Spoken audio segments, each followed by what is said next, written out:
Hey everybody, Poppin here with another Draft League draft review. It's getting to be a busy time of year for Draft League. I have this one going on. The next season of VBL starts in less than a week. I'm already going through VBLN, so yeah, lots of videos to make, lots of fun stuff to pump out. So let's just get into it. This is season 2 of the LCD draft. If you saw any of my other stuff from the first season of this, you'll know this is a singles, almost any ability league. A nice change of pace from the VGC stuff I've typically done in Draft League. And they started up a second season, and the first one was so much fun, I figured I gotta hop back in and give it another go. So I am in the Lysander division again, and we have some familiar faces, some new people, some people who moved up from the the Alina division. So it'll be a good time. We just finished the draft up yesterday, and I was itching to make some more draft review content. Me and Casey might do a whole draft overview of all the teams and do a power ranking tier list, whatever you want to call it. Might do that whenever his division, if his division ever finishes drafting. So yeah, that is the gist of it. Let's get going. Make sure some of these are not really relevant, but we'll change some of these up real quick. We'll put sticky webs on there. Taunt is good. Snarl's not relevant. U-turn. Let's do Volt Switch. We'll do, what else here? Flip Turn. Icy Wind's not relevant. Let's take a look at alright, Teleport. Alright, that's it. Okay, so starting off the draft, I thankfully got first pick this time. In the two drafts in this, my 2 seasons in this league, I've always been the wheel pick. First time I was the back half, now I'm the first half, so it's fun being the wheel, except it kind of sucks all that waiting between picks. But it's nice to get the first pick. Definitely helps make things a bit easier. So I went with what I wanted to be my first pick last season, and that is, oh, hold up, let me fix my lighting real quick. Okay, we're back. And now that the suspense is built a little bit, I went with my first pick, which I think is the best mon in the format, and I think a lot of people would agree with that. It is, oh, I'm not typing the right box. Ya boy, Dragapult. So, what makes Dragapult good? You should know that if you know competitive Pokemon. This thing is so fast, it's strong physically and specially, it has just enough bulk to live one big hit, pretty much always, and it can run so many different sets. This thing checks off a couple boxes here. We got the immediate physical offense, we've got a setup sweeper, and it's just kind of a good start. No team is not going to want to have Dragapult on it. So I mean, just some easy examples on this guy. You got easy Sheer Force Mon with Dragon Rush, Shadow Ball, Thunderbolt, and even Iron or Steel Wing. That's pretty much the set that got it banned, I think, from when I was doing my research on this mon and why it got banned. So this is a mon that got banned from almost any ability on the ladder. So that's just a testament to how good this thing is. So Sheer Force is great on it. It's not even the only thing it has to do. I mean, you can do Dragon's Maw with Dragon Darts. You can do Technician Dragon Darts.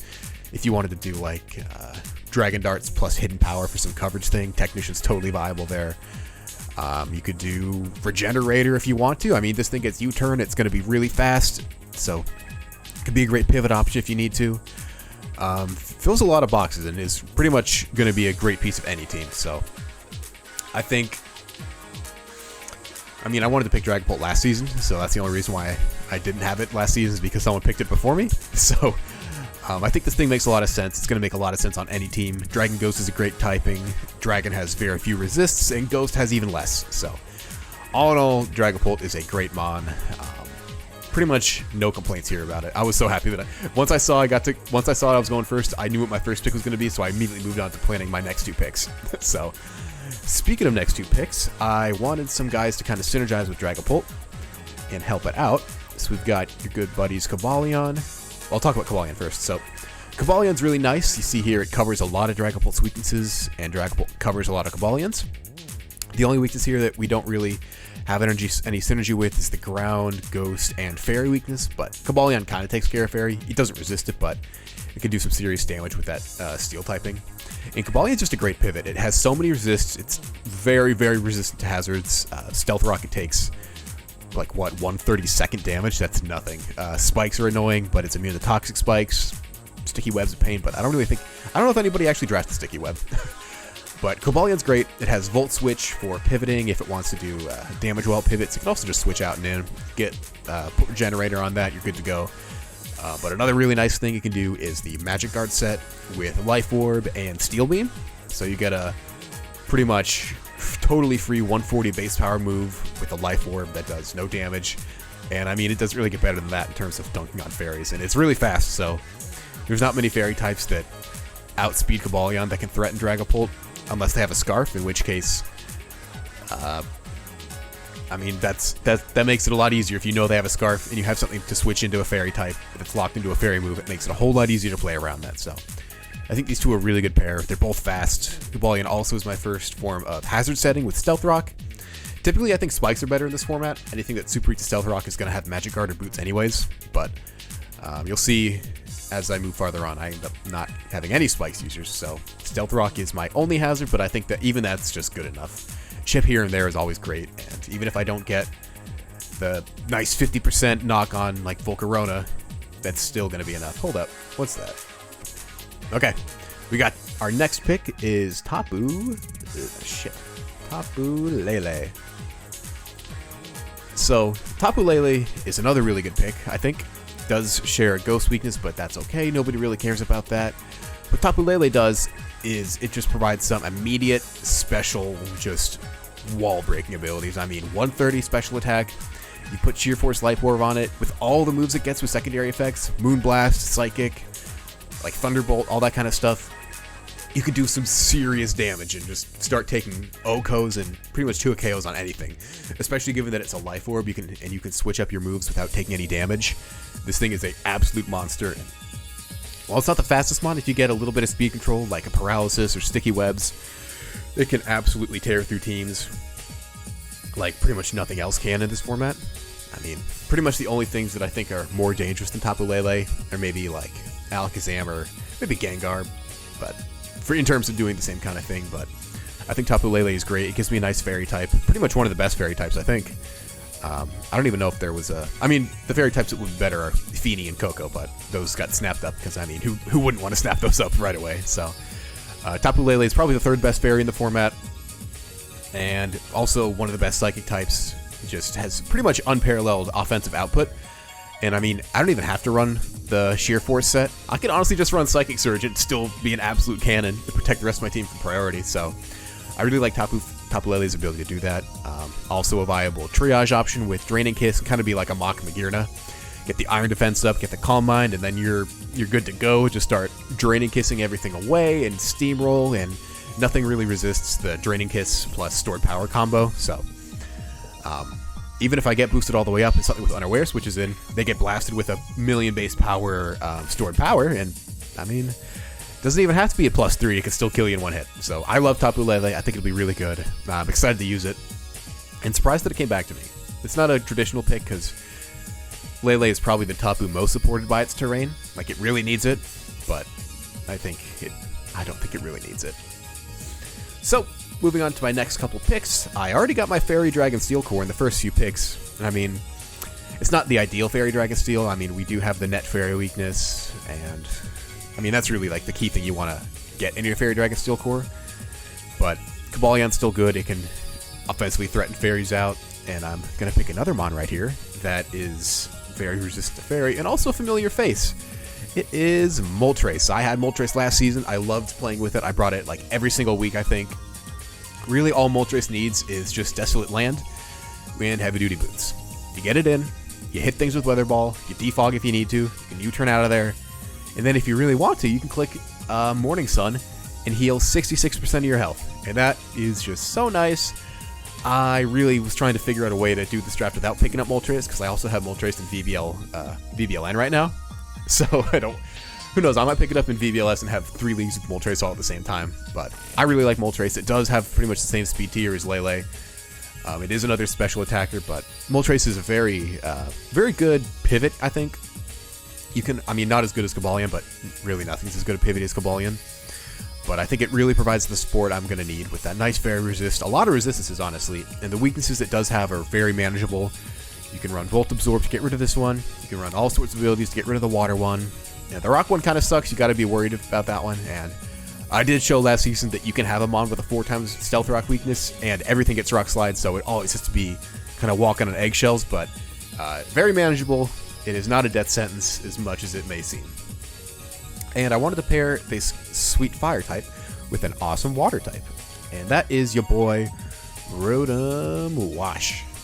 So, Rotom Wash, it was a relatively high tier pick, and I typically think in this kind of thing, Rotom Fan is the best. And I say that unironically. It was tier 5 last season, but I still think it's the best Rotom. Because electric and flying is just the best typing, I think. Rotom Wash is a close second, then Heat, then there's a gap, and then it's Cut and Rotom Ice. But none of them are bad, except for base shitty Rotom. So, what does Rotom Wash do? It does a lot of things. In my kind of theory craft, I have another... I was going to show it. I have like a showdown page where I just had boxes of each of these Pokemon and like all the different possible abilities I can imagine using them. And Rotom Wash has a lot more than I thought it would end up using. So I'm not going to give those away now. But Rotom Wash is just going to do what it normally does. Be a pain in the ass. Zap you with Volt Switch, get on out of there, defog your hazards away, burn you, and hit you with a Hydro Pump. And I mean, even those 4 moves, I can literally just run a normal Rotom Wash with Levitate, Volt Switch, Hydro, Will-O-Wisp, and defog or Trick, and it can still put in a lot of work. I mean, there's a reason Rotom Wash is as good as it is, and has been as good as it is for so long. But once it got that water type, it just was put in a whole other league between all the other Rotoms. So, I really like Wash. It'll be a great mon. Obviously, leaves a bit to be desired in terms of HP, and does bunch up my speed tiers again. But this is a really great choice user, choice scarf in particular, so you can trick it away. Oh, I don't have that on here. Let's just make it Trick instead of... Nope, the keyboard's dead. Trick. Oh, man.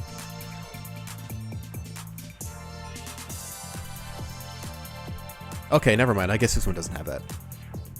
Okay, but Rotom Wash has Trick. There you go. So then I had to wait 15 more picks all the way down and all the way back. And when it came back to me, I wanted to fill out my... Oh, let's see. Got some other stuff done here.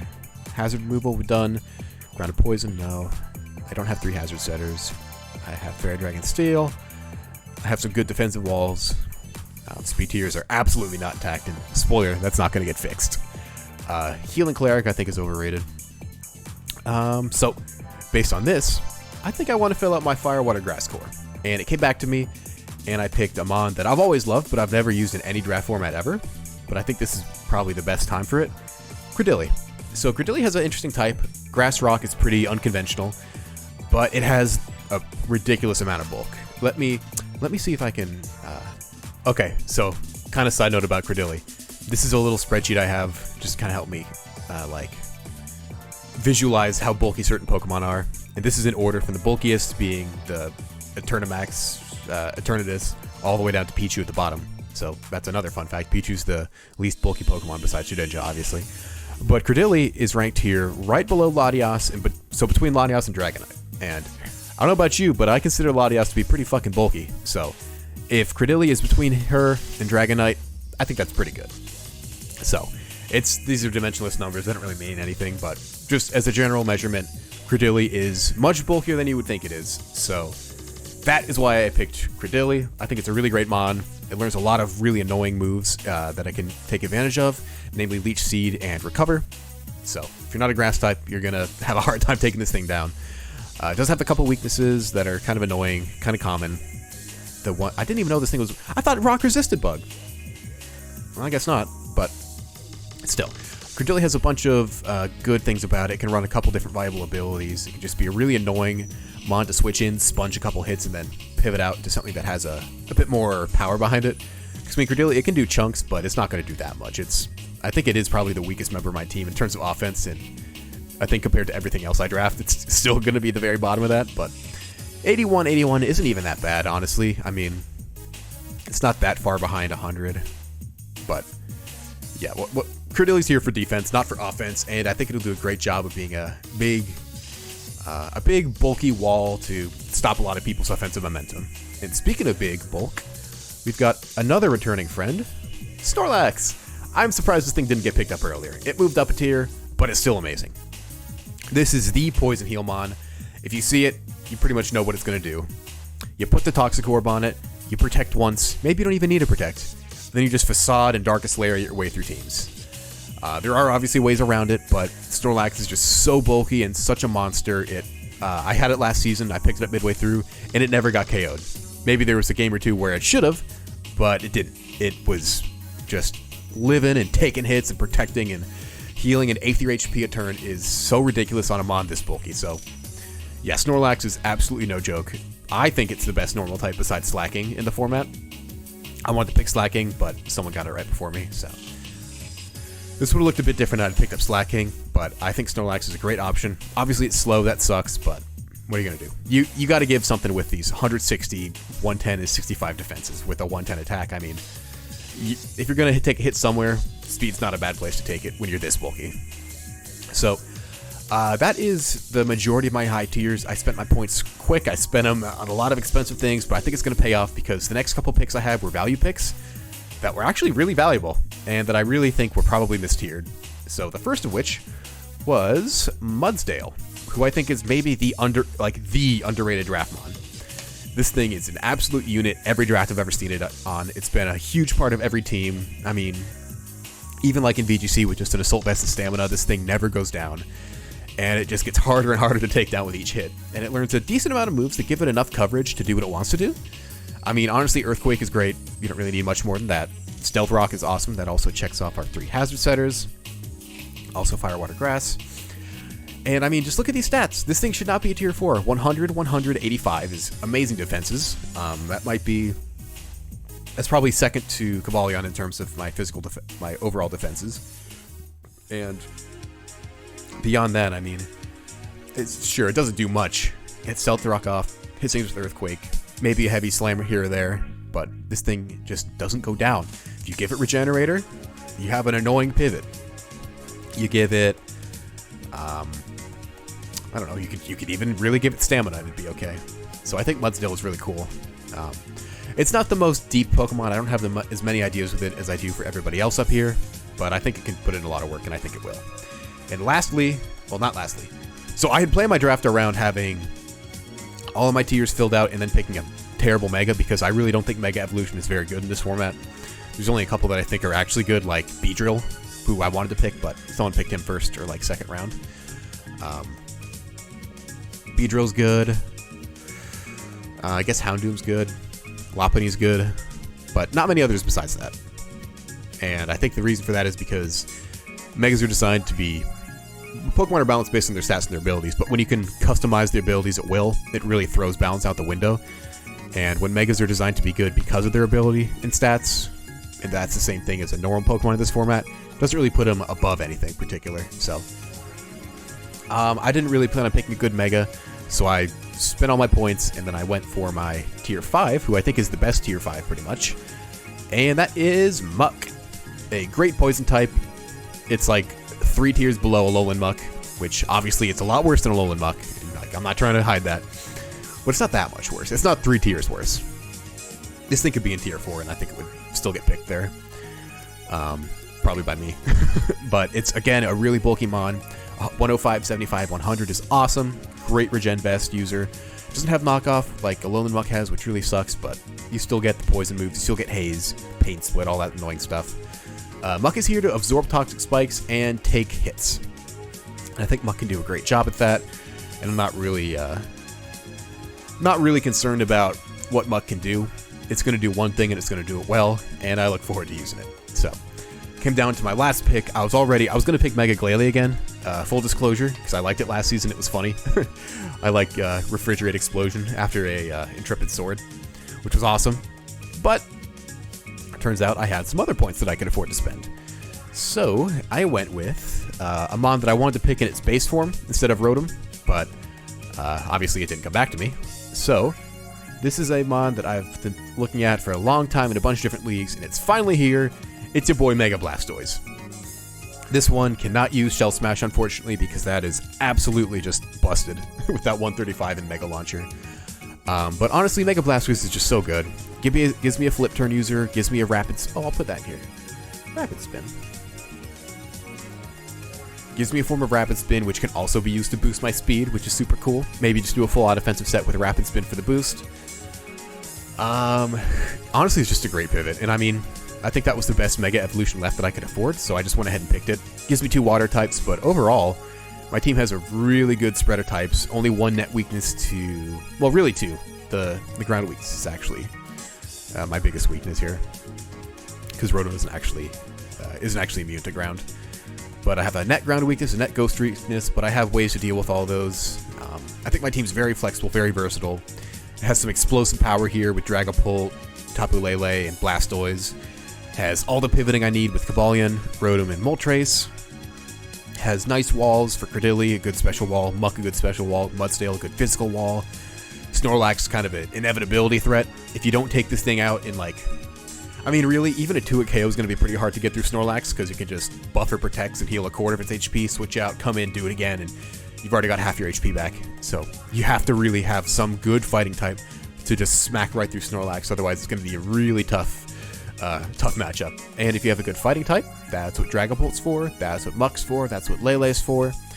I think my team has a lot of internal synergies, and another really good part of it is there's not a single mon I see here that's bad.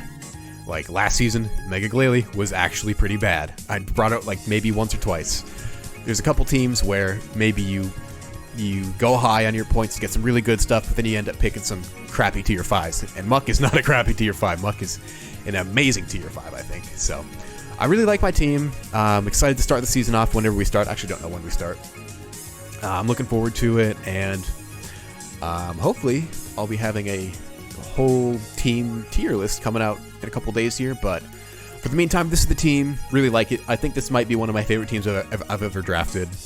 Didn't get everything as planned, but I picked up the pieces along the way to fill the gaps, and I'm really happy with how it turned out. So that is that. That's the video. I'll see you whenever I see you in the next video. So take it easy. Peace.